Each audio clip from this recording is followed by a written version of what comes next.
नमस्कार. तर आपण पाहताय विषय कामाचा मध्ये आपण आजचा विषय घेऊन आलो आहे. शिवाजी कोण होता या पुस्तकाचं अभिवाचन भाग 4.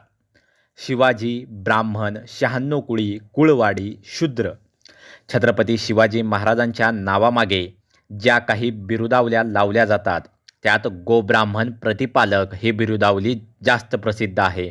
गायीचा आणि ब्राह्मणांचा प्रतिपाळ करणारा अशी बिरुदावली सारखी प्रसिद्ध केली जाते. छत्रपती शिवाजी महाराजांची अस्सल म्हणून मान्यता पावलेली अनेक पत्रे आहेत. यातील एकाही पत्रात शिवाजी महाराजांनी स्वतःस गोब्राह्मण प्रतिपालक म्हणवून घेतलेले नाही. शिवाजीच्या समकालीनांनी शिवाजीस लिहिलेली पत्रे आहेत. त्या पत्रापैकी एकाही पत्रात कुणीसुद्धा शिवाजीस गोब्राह्मण प्रतिपालक म्हणत नाहीत. उलट शिवाजी महाराजांची राज्याभिषेक शक असलेली 29 पत्रे उपलब्ध झालेली आहेत. या सर्व पत्रात शिवाजी स्वतःस क्षत्रिय कुलवतंस श्रीराजा शिवछत्रपती असे म्हणवून घेतो. तो स्वतःस गोब्राह्मण प्रतिपालक म्हणवून घेत नाही. मग हे गोब्राह्मण प्रकरण आले कुठून? शिवाजी स्वतःस गोब्राह्मण प्रतिपालक म्हणवून घेई असे श्री ब मो पुरंदरे लिहितात व त्यासाठी शिवचरित्र साधने खंड 5 क्रमांक 534 व 537 असा आधार देतात. या सर्व पत्रांची व आधाराची छाननी करून श्री शेजवलकर निर्वाळा देतात की 534 क्रमांकाच्या लेखात शिवाजी स्वतःच गोब्राह्मण प्रतिपालक म्हणून घेत नाही, तर पत्रात ज्याचा उल्लेख आहे तो ब्राह्मण त्यास तशी पदवी देतो. 537 क्रमांकाच्या लेखात तर गोब्राह्मण प्रतिपालक असा शब्दच आलेला नाही. म्हणजे सबकुछ झूट. शिवाजीने स्वतःच गोब्राह्मण प्रतिपालक म्हणवून घेणे आणि ब्राह्मणांनी त्यास तसे म्हणणे यातले अंतर स्पष्ट आहे. काम करवून घ्यायला किंवा याचना करायला गेलेला कुणीही राजा असो तू आमचा प्रतिपाल करणारा आहेस असे म्हणणारच, त्यात विशेष काय? मग शिवाजीला लावलेली किंवा खरे सांगायचे तर मागाहून बळेज चिटकवलेली बिरुदावली कुणी लावली असावी? गो लावणे शक्य नाही. त्यामुळे उत्तर स्पष्ट आहे. स्वतःचा कार्यभाग साधण्यासाठी इतिहासातील थोर पुरुषांनी आपल्याला सोयीची अशी बिरुदावली लावण्यास फार तर हुशारी किंवा चालाकी केली असे म्हणता येईल. लोक अडाणी आहेत व मुळापर्यंत जात नाहीत तोपर्यंत पचेलही, पण म्हणून ते सत्य नव्हे, म्हणून तो इतिहास नव्हे. ग्रँड डफने आपल्या पुस्तकात गायी, रयत व स्त्रिया यांना लुटण्यास शिवाजीने आपल्या शिपायास बंदी केली होती असे नमूद केले आहे. त्याला इतरही आधार आहेत. पण मग गायी, रयत व स्त्रिया यांचा प्रतिपालक असलेला शिवाजी गोब्राह्मण प्रतिपालक कसा केला गेला? रयत आणि स्त्रिया यांना बाजूस सारून त्या ठिकाणी ब्राह्मण कधी व कुणी आणले याचा अंदाज करणे कठीण जाऊ नये. शिवाजीच्या राज्यात ब्राह्मणास खास सवलती सुद्धा कुठे दिसत नाहीत. उलट एका पत्रात आगळीक केलेल्या ब्राह्मणासंबंधी शिवाजी महाराज ब्राह्मण म्हणून कोण मुलाहिजा करू पाहतो असे बजावतात आणि धमकावतात की जे गनिमांचे चाकर गनिम झालेस ऐसे जाणून बरा नतीजा तुम्हास पावेल. सर्व मराठे ज्याप्रमाणे शिवाजी महाराजांकडे नव्हते तसे सर्व ब्राह्मण शिवाजी महाराजांच्या बाजूने नव्हते. अनेक विरुद्ध होते. म्हणूनही शिवाजी महाराज ब्राह्मण प्रतिपालक अशी बिरुदावली घेणे शक्य नव्हते व तशी त्यांनी घेतलेली नव्हती. दक्षिणा उपटण्यासाठी शिवाजीच्या काळात ब्राह्मणांनी शिवाजीच्या विरुद्ध कोटी चंडी यज्ञ केल्याचा एक मजेदार उल्लेख शिवचरित्र साहित्यात आहे. दिल्लीच्या शहनशहाचे मातबर सरदार मिर्झाराजे जयसिंग शिवाजी महाराजांचा बंदोबस्त करण्यासाठी महाराष्ट्रात आले. त्यावेळी त्यांना शिवाजी विरुद्ध जय मिळावा म्हणून महाराष्ट्रातील ब्राह्मणांनी कोटीचंडी यज्ञ केला होता. तो उल्लेख असा: मिर्झा राजा जयसिंगाची चिंता, शिवाजी मोठा दंगेखोर, मोठा हुन्नरवंत आणि मर्दाना, शिपाई अंगाचा खासा, अफजल खान अंगे मारिला, शास्तखानाच्या डेऱ्यात शिरोनी मारामारी केली, आपणास यश कसे येईल म्हणून चिंता केली. तेव्हा मोठे मोठे ब्राह्मण पुरोहित यांनी उपाय सांगितला. दैवी प्रयोगी अनुष्ठाने करावी म्हणजे यश येईल. मग मिर्झा बोलिला, जे कोटचंडी करावी आणि 11 कोटी लिंगे करावी, कामनार्थ बगलामुखी, काल रात्री प्रित्यर्थ जप करावा. 400 ब्राह्मण अनुष्ठानास घातले. प्रत्येही अनुष्ठाने चालिले. अनुष्ठानास 2 कोट रुपये अलाहिदा काढून ठेविले आणि 3 मास अनुष्ठान काढून सिद्ध केले. अनुष्ठानाची पूर्णाहुती करून ब्राह्मणास दानदक्षिणा देऊन संतर्पण केले. मग दरमजल चालिले. शिवाजी जर ब्राह्मण प्रतिपालक होता आणि शिवाजीचे राज्य जर ब्राह्मण हिंदू धर्मरक्षणाकरिता होते, तर एवढा कोटीचंड यज्ञ ब्राह्मणांनी कसा केला? छत्रपतींच्या राज्याभिषेकास ब्राह्मणांचा विरोध. महाराष्ट्रातल्या ब्रह्मवृंदांनी शिवाजी महाराजांना राज्याभिषेक करायला विरोध केला हे सत्य तर सर्वांना माहीतच आहे. चातुर्वर्ण्याच्या रचनेप्रमाणे व हिंदू धर्मशास्त्राप्रमाणे राजा होण्याचा अधिकार फक्त ब्राह्मणांना आणि क्षत्रियांनाच होता. शिवाजी शूर असला, त्याने राज्य कमावले असले तरी तो राजा होण्यास पात्र नाही असे धर्मामत होते. काहींना त्याच्या क्षत्रियत्वाची शंका होती आणि उरलेल्यांना तो मुळात क्षत्रिय कुळातला असला तरी संस्कार क्षय झाल्याने क्षत्रिय राहिला नव्हता. शिवाजीची मुंज झाली नव्हती. मंत्रविधीसह लग्न लावले नव्हते. मग शिवाजी राजा कसा होऊ शकणार? काही सनातनी मार्तंडांची त्यावरही कडी होती. ते सांगत होते, नंदातम क्षत्रिय कुलम. नंद राजाचा अंत झाला तोच क्षत्रिय कुळाचा अंत होय. त्यानंतर कुणी क्षत्रिय उरलाच नाही. अकबराच्या काळी कृष्ण भट शेष याने शूद्राचार शिरोमणी नावाचा एक ग्रंथ लिहिला. त्याने असे प्रतिपादन केले की परशुरामाने संपूर्ण पृथ्वी निक्षत्रिय करून टाकली. आता हिंदू धर्मात राजे ते जाचे व राजवंशाचे क्षत्रिय कोणीच उरले नाहीत. मग शिवाजीला राज्याभिषेक कसा करणार? महाराष्ट्रातल्या ब्रह्मवृंदापैकी कुणी राज्याभिषेक करण्यास तयार नाही. म्हणून मग काशीचा गागाभट आला व त्याने साग्र संगीत राज्याभिषेक वैदिक पद्धतीने केला. तसे गागाभटाचे मूळ घराणे नांदेडचे, पण तो विद्वान ब्राह्मण काशीस होता. राजांनी त्याला व इतर ब्राह्मणांना प्रचंड दक्षिणा दिल्या. यात काही अतिशयोक्ती असेल, पण एक वर्णन असे आहे की गडावर राज्याभिषेक समयी राजाने ब्राह्मणांना दक्षिणा म्हणून इतके सोने दिले की त्यांना ते गडावरून खाली आणता येईना. शिवाजीचे ब्राह्मण सहकारी. शिवाजी महाराजांच्या राज्याभिषेकाला महाराष्ट्रातल्या ब्राह्मणांनी विरोध केला होता. त्यावरून किंवा महाराष्ट्रातल्या ब्राह्मणांनी मिर्झाराजे जयसिंग यांना यश मिळावे म्हणून कोटीचंडी यज्ञ केला होता. यावरून महाराष्ट्रातले सर्व ब्राह्मण शिवाजीच्या विरुद्ध होते असा कुणी निष्कर्ष काढला तर तो मात्र पूर्णतया चूक ठरेल. हा प्रश्न केवळ व्यक्तिगत या त्या ब्राह्मण समूहाचा नव्हता किंवा त्या पुरोहिताचा नव्हता. प्रश्न मूळ चातुर्वर्ण्य धर्माचाच होता व आजही आहे. शूद्र हे प्रजापतीच्या पायापासून जन्माला आले. वरील तिन्ही वर्णाची सेवा करणे हे त्यांचे धर्मकर्तव्य आहे. त्यांना राजा होता येणार नाही अशी धर्माज्ञा आहे.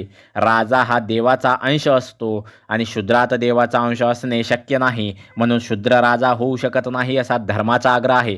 मुसलमान राजा होऊ शकतो पण शूद्र होऊ शकत नाही अशी सनातन हिंदू धर्माची रीत आहे. म्हणून शिवाजी महाराजांच्या राज्याभिषेकाला धर्माचाच विरोध होता, नुसता ब्राह्मणांचा नव्हता. शिवाजीच्या स्वराज्य उद्योगात अनेक ब्राह्मण साथीदार होते. दादोजी कोंडदेव हा पुण्याच्या जहागिरीचा कारभारी होता. मोरोपंत पिंगळे हे तर मुख्य प्रधान होते. मोरोपंत, अण्णाजी दत्तो व दत्ताजी त्र्यंबक हे प्रधान तर होतेच, पण मोठे कुशल सेनानी होते. शिवाजीच्या आग्र्याहून सुटका करून घेण्याच्या रोमांचकारी घटनांचा त्र्यंबकपंत डबीर आणि रघुनाथपंत कोरडे ह्या महाराष्ट्रातील ब्राह्मणांनी आणि कृष्णाजी काशी व विसाजी या उत्तरेकडील ब्राह्मणांनी मोलाची मदत केल्याची इतिहासाने नोंद केलेली आहे.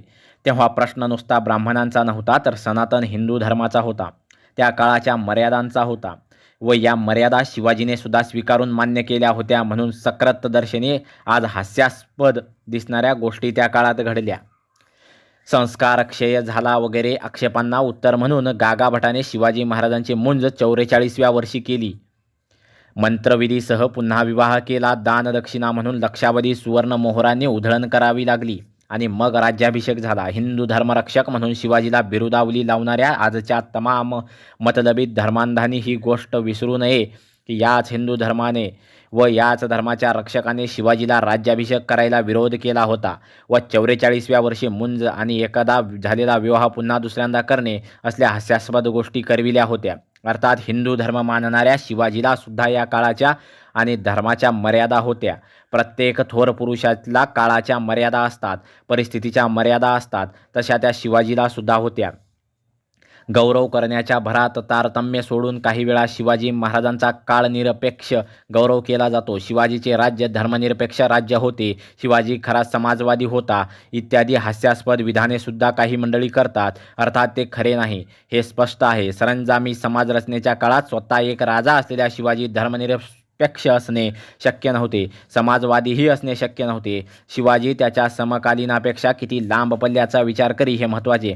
त्या परिस्थितीतही त्याने किती दूरदृष्टीचा विचार केला आणि त्या परिस्थितीतही त्याने किती प्रगतिशील पावले उचलली. राजा असूनही रयतेची कशी कदर केली हे महत्त्वाचे.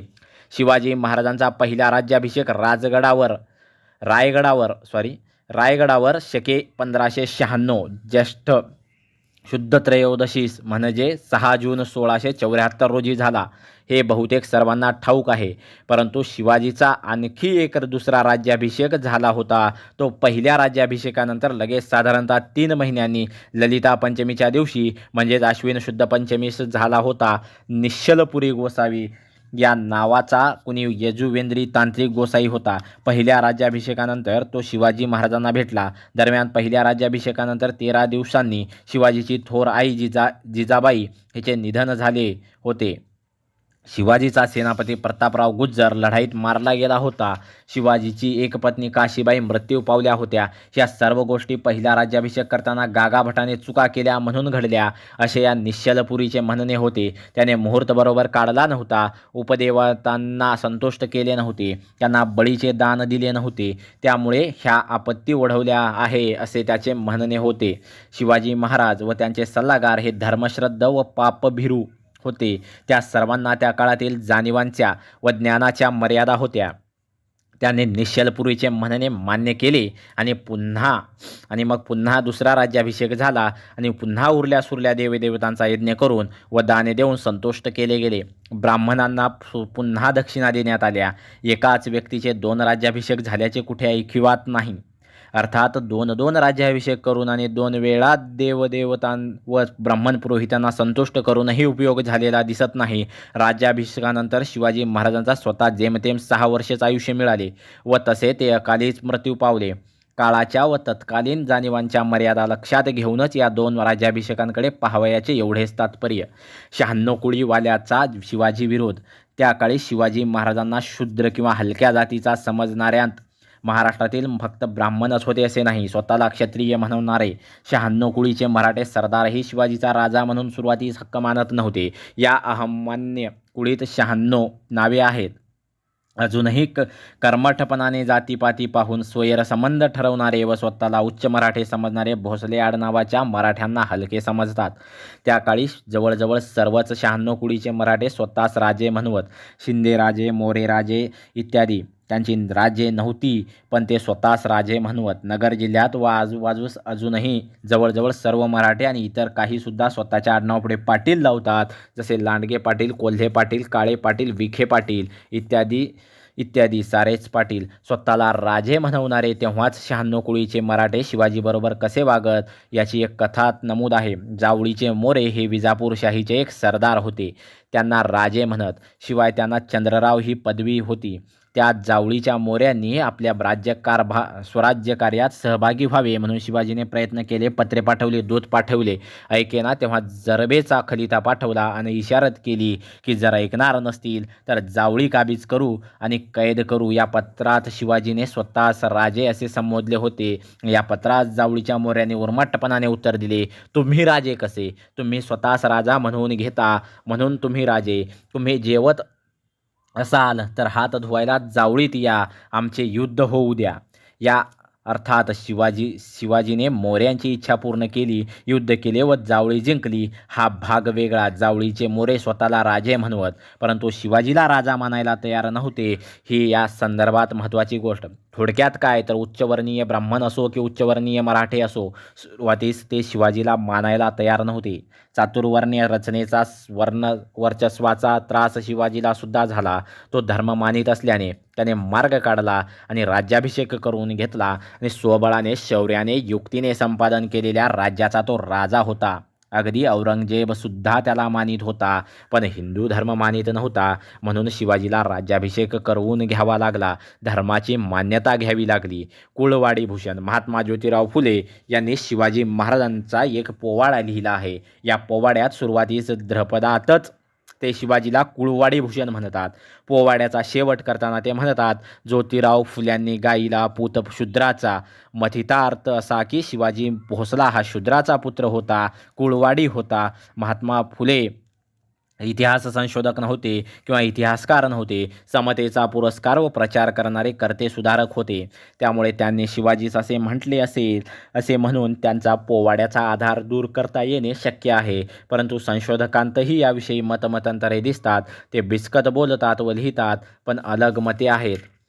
शिवाजीच्या कुळाचा पूर्व इतिहास. शिवाजी रजपूत असल्यासंबंधीचे अनेक उल्लेख आहेत व त्यांना वेगवेगळी आधारही आहेत. या सर्व आधाराचा अभ्यास केलेले म दत्तो, वामन पोतदार लिहून ठेवतात की पुढील काळातल्या अगदी शाहू महाराजांपूर्वीच्या प्रतिवृत्तात असे दिसते की बहुसंख्य घराणे सिसोदियापैकी आहेत की नाहीत यासंबंधी उदेपूर येथून चौकशी करण्यात आली. त्याच्याही पूर्वी ते सिसोदिया आहेत की नाही याविषयी मतभेद होते. शिवाजी हा रजपूत होता आणि त्याचे भोसले घराणे राजपुतान्यातील सिसोदियापैकीच होते याबद्दल माझ्या मनात शंका नाही. शहाजीच्या एका पत्रात तर आम्ही तो रजपूत असा उल्लेख आहे. त्यावरून हा मुद्दा अधिक स्पष्ट होतो. शिवाजी महाराज जन्माने क्षत्रिय होते की नाही हा मुद्दा निरर्थक आहे. शिवाजी क्षत्रिय होता, मी क्षत्रिय आहे म्हणून मी सुद्धा थोर आहे, किंवा शिवाजी भोसला होता, माझेही आडनाव भोसले आहे म्हणून मी थोर आहे असे प्रत्यक्ष कुणाला सांगावयाचे असेल त्याचा प्रश्न वेगळा. शिवाजीच्या थोरपणाशी नाते सांगायला व त्याच्या थोरपणात स्वतःचं गौरवून घ्यायला जात किंवा आडनाव याखेरीज ज्याच्याकडे दुसरे काही नसेल त्याने शिवाजीच्या जन्मकुळाची चर्चा करावी. तो कोणत्या कुळात जन्माला आला ह्यापेक्षा त्याने काय केले हे महत्त्वाचे. कुठे जन्माला यावे हे आपल्या हातात नसते, काय करावे हे बरेचसे आपल्या हातात असते. अर्थात ज्याच्या हातून काही घडत नाही ते कुळाची थोरवी गाण्याखेरीज काय करणार. शिवाजीचे सहकारी सामान्य शेतकरी. परंतु शिवाजीच्या नावाने वर्णश्रेष्ठत्व कोणी स्थापू पाहिल तर त्यांनी हे लक्षात ठेवावे की शिवाजीच्या स्वराज्यकार्यात बहुसंख्य साथीदार, फार मोठ्या बहुसंख्येने असलेले साथीदार उच्चवर्णीय नव्हते. तसेच ते सरदार, जमीनदार, वतनदारही नव्हते, तर खालच्या म्हणून समजल्या गेलेल्या जातीचे व गोरगरीब शेतकरी होते. ज्या मावळ्यांच्या चिवटपणावर, ज्यांच्या अव्यभिचारी निष्ठेवर आणि असीम त्यागावर शिवाजी अतुलनीय पराक्रम करू शकला ते सर्व मावळे म्हणजे सामान्य शेतकरी होते. जुन्या वतनदारांनी, सरदारांनी सुरुवातीला शिवाजीला फारशी साथ दिली नाही, परंतु शिवाजीने छोटे मोठे नवे सेनानायक निर्माण केले. ते सर्व जन्माने सर्वसामान्य लोक होते व पराक्रमाने मोठे झाले. पन्हाळ्याच्या वेड्यातून निसटून जायला मदतकारक ठरला तो शिवा न्हावी होता. अफजल खानाच्या वधाच्या वेळी शिवाजीचा विश्वासू आणि चपळ लढवाया म्हणून बरोबर गेलेला जीवा महाला हा सुद्धा जातीने न्हावी होता. त्याचे आडनाव संकपाळ, तो जावळी प्रांतातला. मौजे कोंडिवलीचा, तो सुद्धा एक सर्वसामान्य रयत होता. शिवाजीच्या हेर खात्याचा प्रमुख बहिर्जी नाईक हा रामोशी जातीचा होता. प्रत्यक्ष शेती करून उपजीविका करणाऱ्या सर्वसामान्य कुणब्यांना शिवाजीने साथीला घेतले व राज्य स्थापले. शेती करणारा मराठा कुणबी हा परंपरेने शूद्रच समजला जाई. व्यक्तीच्या व उदाहरणाबरोबरच समुदायाचे उल्लेखही इतिहासात आहेतच. सभासदांच्या बखरीत एक नोंद आहे. बेरड, रामोशी, आडेकरी वगैरे लोकांचा त्यांच्या मगदुराप्रमाणे नोकऱ्या दिल्या. त्यामुळे शिवाजीच्या राज्यात गुन्हे व उपद्रव कधीही होत नसे. गुन्हेगार समजल्या जाणाऱ्या लोकांच्या पराक्रमाला वाव मिळाला तर ते सहसा उपद्रव करीत नाहीत. शिवाजी महाराजांनी ते जे आरमार उभारले ते सुद्धा परंपरागत क्षत्रिय किंवा मराठ्यांच्या साह्याने नव्हे. शिवाजीचा आरमार प्रमुख जसा दर्यावर्दी मुसलमान होता तसेच आरमारातले बहुसंख्य सैनिक कोळी, सोनकोळी, भंडारी, मुसलमान इत्यादी जातीतील लोकच होते. समुद्राच्या साह्याने पोट भरणाऱ्या कष्टकऱ्यांनाच शिवाजीने सैनिक बनवले. सामान्यांना शिवाजीने मोठे केले आणि मग या सामान्यांनी शिवाजीला मोठे केले आणि सर्वांनी मिळून खूप मोठे कार्य केले. चांगला विचार सामान्य लोक जेव्हा स्वीकारतात तेव्हा तो विचार हीच एक शक्ती होते आणि ती शक्ती सामान्यांकडून असामान्य कार्य करून घेते. सामान्यांच्या सहकार्याखेरीज व सहभागाखेरीज इतिहासातील असामान्य कार्य घडत नाहीत. उच्च कुळातले जे असत ते बहुतेक सर्व प्रस्थापित असत. त्यांचे त्या काळी बरे चाललेले असे. जे चाललेले आहे ते बदलावे असे त्यांना वाटत नसे. जे सामान्य होते त्यांनाच बदल हवा होता. शिवाजीने त्यांनाच संघटित केले, शहाणे केले, मोठे केले आणि जुलमाला आळा घातला. ज्यांना जुलूम सहन करावा लागतो तेच जुलूम नाहीसा करतात. जुलूम करण्यातच जे सहभागी असतात ते जुलूम नाहीसा कसा करतील? शिवाजी व धर्मांतर. शिवाजी हिंदू धर्म पाळणारा होता, पण त्याची धर्मश्रद्धा आंधळी नव्हती. धर्माला मान्य नसणाऱ्या गोष्टीही तो करी व कार्य साधी.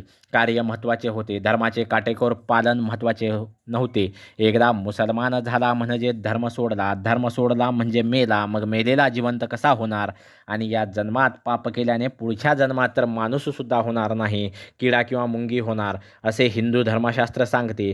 शिवाजीच्या काळात तर कठोरपणे सांगे, परंतु शिवाजीने मुसलमान झालेल्या हिंदूंना पुन्हा हिंदू करून घेतले. नुसते करून घेतले असे नाही, तर त्याच्याशी स्वैरसंबंध जोडले. ते धर्मातून गेले होते म्हणजे हलके किंवा शूद्र झाले होते, पण आपण त्यांच्याशी संबंध कसा ठेवावा असे शिवाजीला वाटले नाही. बाबाजी निंबाळकर व नेताजी पालकर हे मुसलमान सुनता झालेले व मुसलमानांत 10-5 वर्षे राहिलेले मराठे शिवाजीने परत हिंदू करून घेतले. लांड्या म्हणून ज्याला हिनवत होते त्या बजाजी निंबाळकरांच्या मुलास शिवाजीने स्वतःची मुलगी दिली. अफगाणिस्तानात महम्मद कुली खान म्हणून 8 वर्षे राहिलेल्या नेताजी पालकरास शुद्ध करून स्वतःच्या पंक्तीस बसवून घेतले. धर्मासंबंधीचा हा पुरोगामी विचार पेशवाईत इतका मागे पडला की पेशवाईतला सर्वात शूर पुरुष बाजीराव स्वतःच्या मुसलमान प्रेयसीच्या मस्तानीच्या मुलास हिंदू करण्याची इच्छा असूनही हिंदू करू शकला नाही. शमशेर बहादारास कृष्णसिंग करीन म्हणणाऱ्या बाजीरावास ते तर जमले नाहीत, उलट स्वतःलाच घराबाहेर पडावे लागले. शिवाजीचा हिंदू धर्म व पेशवाईतला हिंदू धर्म एकच काय? शिवाजीने अस्पृश्यास व महारास किल्लेदार केले होते. पेशवाईत त्यांच्या पाठीला झाप बांधून गळ्यात लोटके अडकवून रस्त्याची शुद्धता केली जात होती. शिवाजीचा हिंदू धर्म व पेशव्यांचा हिंदू धर्म एकच काय? शिवाजीच्या नावाने सेना स्थापून हिंदूंचे ऐक्य घडवायला निघालेल्या सेनापतींना कोणता हिंदू धर्म प्रस्थापित करायचा आहे, शिवाजीचा की पेशवाईतला? शिवाजी महाराज अंधश्रद्धेच्या व खुल्या समजुतीच्या विरुद्ध कसे होते याची एक गमतीदार नोंद आहे. मूल पालथे जन्मने हे अशुभ आहे, अशी अंधश्रद्धा होती. राजाराम महाराज जन्मताना पालथे जन्मले. सर्वजण ते पाहून गप्प बसले. पुत्रजन्मांचा आनंद कुणी दाखविना. महाराजांना हे समजले. ते म्हणाले, पुत्र पालथा जन्मला तो दिल्लीची पातशाही पालती घालील. मग सगळे आनंद व्यक्त करू लागले. श्रद्धा वेगळी, अंधश्रद्धा वेगळी.